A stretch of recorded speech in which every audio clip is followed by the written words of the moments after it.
میرا سوال تھا کہ جو فرشتہ ہے وہ غلطی کرنے کی استعداد نہیں رکھتا، یعنی کہ حکم خدا کے خلاف کچھ نہیں کرتا، تو ابلیس کو جب حکم ہوا تھا کہ سجدہ کرو تو اس نے کیوں نہیں کیا؟ فرشتہ تھا ہی نہیں. کس نے کہا تم فرشتہ ہے وہ؟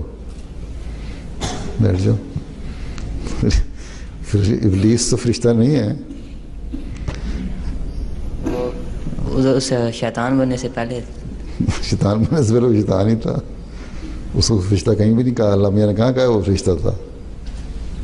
میں نے سنا تھا. نہیں،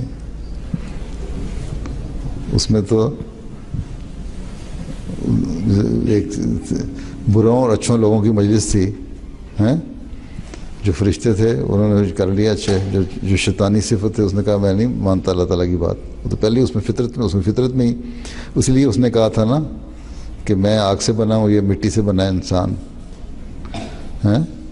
تو ناری فطرت جو ہے آگ کی فطرت، اس میں سبمیشن کی تو وہی نہیں رکھی ہوئی ہے. اللہ تعالیٰ نے صلاحیت ہی نہیں رکھی ہے. ٹھیک ہے، وہ پہلے ہی آگ تھا، وہ فرشتہ تھا ہی نہیں. فرشتے تو ٹھنڈی چھاؤں ہوتے ہیں.